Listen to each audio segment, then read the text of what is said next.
para que outros possam viver. Vale a pena morrer para que outros possam viver.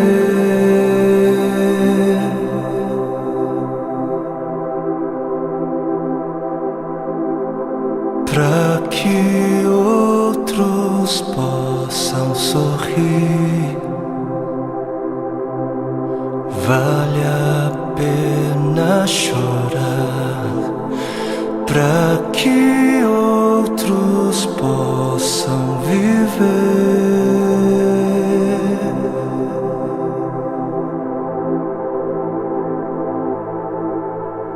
Portanto, visto que temos este ministério pela misericórdia que nos foi dada, não desanimamos. Antes, renunciamos aos procedimentos secretos e vergonhosos, não usamos de engano, nem adulteramos a palavra de Deus.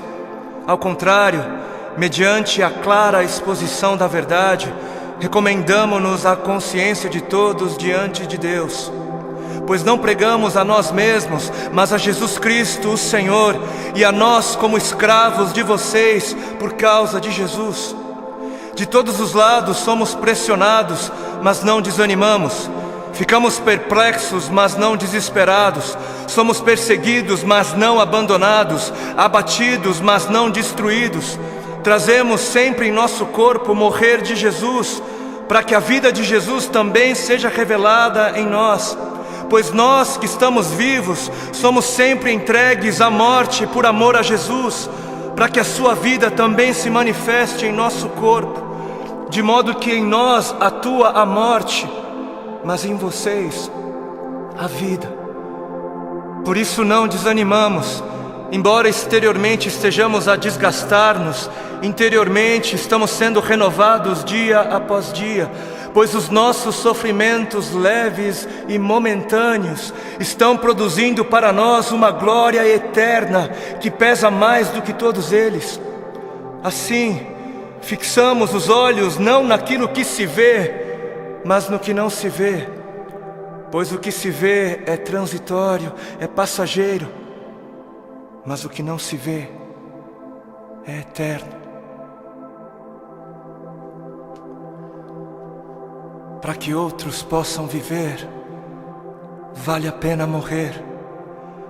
E nas palavras de 2 Coríntios capítulo 4 que nós acabamos de ler, para que outros possam viver, não apenas vale a pena morrer, como deve-se morrer. Deve-se. Para que outros possam viver, deve-se. É necessário morrer. É necessário morrer para que haja vida. Trazendo sempre em nosso corpo o morrer de Jesus, para que a vida de Jesus também seja revelada em nosso corpo. Pois nós que estamos vivos, somos sempre entregues à morte por amor a Jesus, para que a sua vida também se manifeste em nós, de modo que em nós atua a morte, para que em vocês, para que em outros atue a vida. Assim como a semente que não morre não germina, assim como a semente que não morre é incapaz de gerar frutos, aquele que não morre é incapaz de gerar vida, é incapaz. Não fosse o sangue do Cordeiro, não fosse o sangue de todos os mártires que vieram antes de nós, não fossem aqueles que vivem como se não pertencessem a este mundo, não seríamos conhecedores das boas novas da vida, não seríamos. Mas se as coisas são assim, se isso é verdade, se isso reflete a realidade, se o Senhor teve toda a intenção de dizer exatamente o que Ele disse, por que é então que não morremos?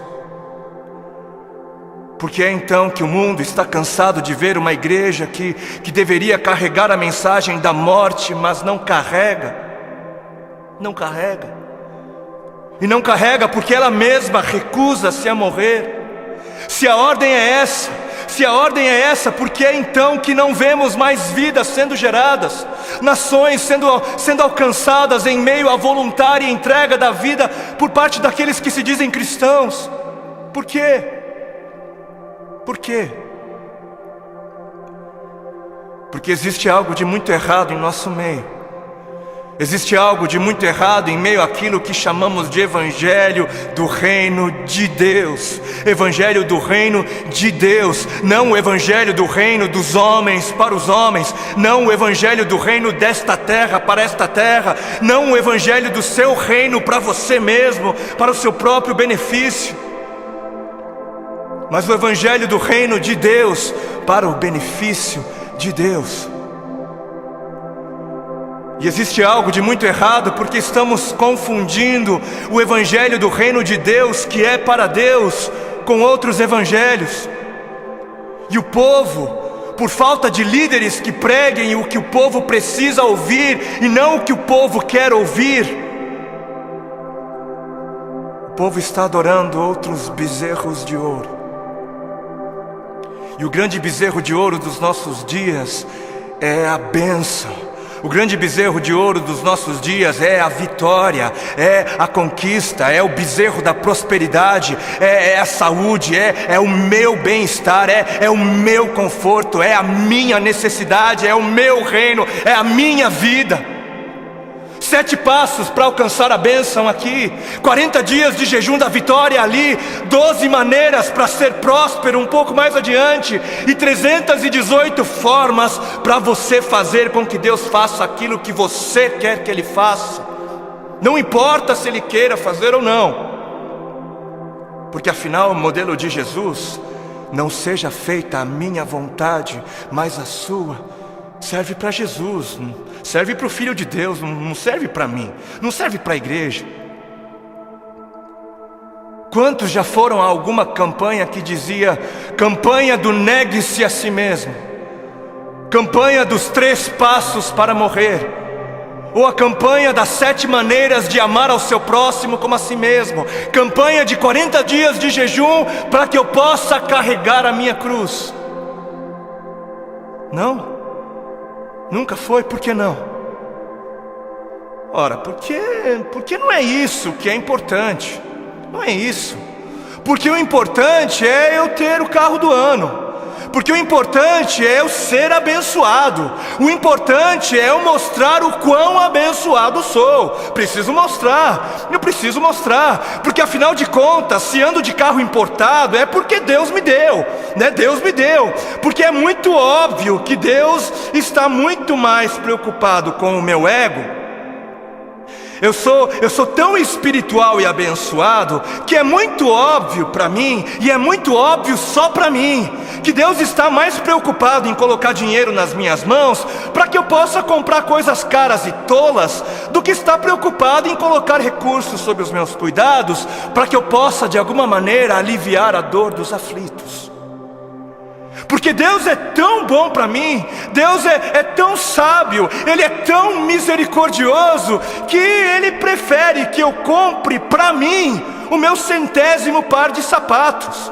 Ele prefere, Ele prefere que eu faça isso mais do que prefere que eu compre algumas marmitas para dar de comer às crianças de rua. Porque o importante é eu encher o meu celeiro até onde der. O importante é o meu reino, é a minha justiça.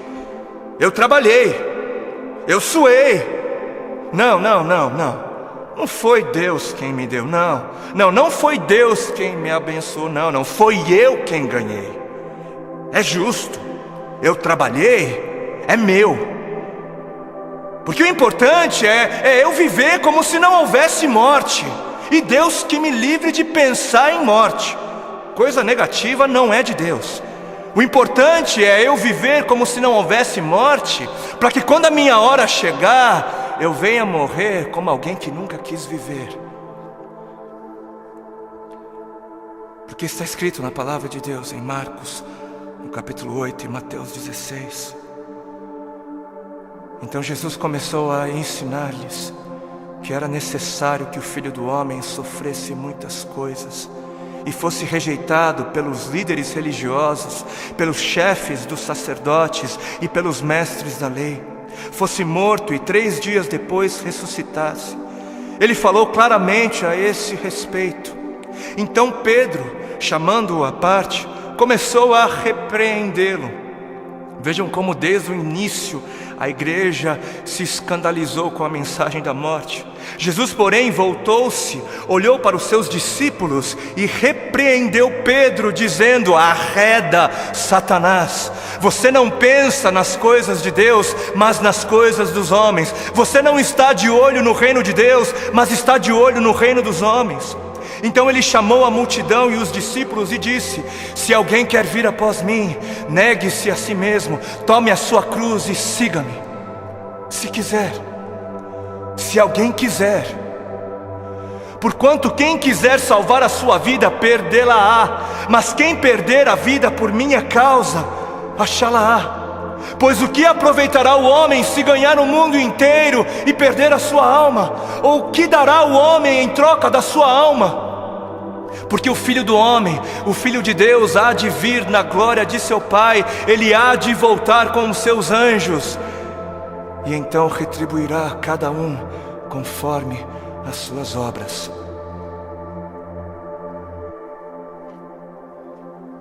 Quem fizer de tudo para garantir a sua vida neste mundo, não merecerá a vida no outro. E quem fizer de tudo para garantir a sua vida no outro mundo, perderá a sua vida neste. Perderá o controle da sua vida neste mundo. Quem viver de olho nos tesouros deste mundo, receberá somente aquilo que este mundo é capaz de dar. Mas quem viver com os olhos fixos no tesouro eterno, este receberá, este haverá de receber aquilo que a eternidade tem para dar. Entendam algo. Sabem por que existem religiosos fanáticos que se matam, que se suicidam, que dão as suas vidas para serem destruídas? Sabem por quê? Porque eles estão pensando na eternidade, eles estão de olho na eternidade. E sabe por que você se recusa a negar-se a si mesmo e entregar o controle da sua vida a Deus? Porque você está pensando demais nesta vida. E mais, sabem por que é que estes fanáticos acabam dando as suas vidas? Porque eles passaram a vida toda, a vida inteira, ouvindo de seus mestres que morrer é algo valioso. Eles passaram a vida toda ouvindo de seus mestres que morrer é algo bom, é algo nobre, é algo honroso, que morrer gera vida. Gera vida. Mas e a igreja? Mas onde está a igreja? Onde está a voz profética? Onde estão os que pregam a verdade? Onde estão os que pregam morram? Onde estão os mestres de Deus a gritarem morram? Morram, para viver morram, por amor a Cristo morram, por amar a Deus acima de tudo morram. Onde estão? Por que os missionários moravianos se vendiam como escravos para poderem pregar aos escravos? Porque alguém lhes ensinou que esta vida não vale a pena ser vivida se não for vivida para Deus. Alguém lhes havia ensinado que para que outros pudessem viver, valia a pena morrer. Enquanto muitos parecem estar fascinados demais com mestres que pregam apenas vida nesta vida, mestres que distorcem o significado de vida em abundância. Apesar disso,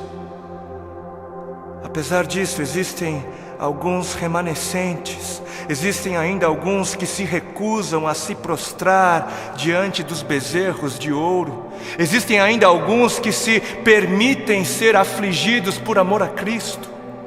Alguns que entenderam a voz do Espírito de Cristo, do Cristo que deu o exemplo a ser seguido, não apenas em vida, mas na morte de cruz, e são capazes de dizer: já não sou eu quem vivo, mas Cristo vive em mim.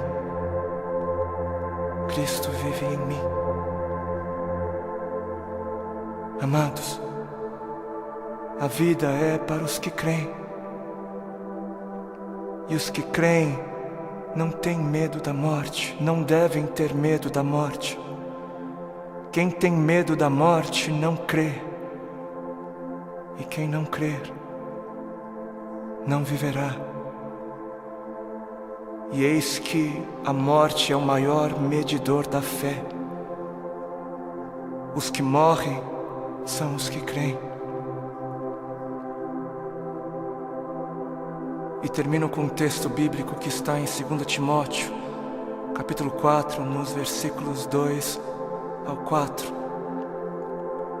Diz assim: pregue a palavra, pregue a palavra, esteja preparado a tempo e fora de tempo, repreenda, corrija, exorte com toda a paciência e doutrina. Por quê? Porque chegará o tempo em que não suportarão a sã doutrina, chegará o tempo em que não suportarão os caminhos de Deus, os pensamentos de Deus. Ao contrário, sentindo coceira nos ouvidos, juntarão mestres para si mesmos, segundo as suas próprias cobiças. E estes se recusarão a dar ouvidos à verdade, se recusarão, voltando-se para as fábulas, preferindo acreditar nos mentirosos finais felizes. Que este não seja você, para a glória de Cristo Jesus. Amém.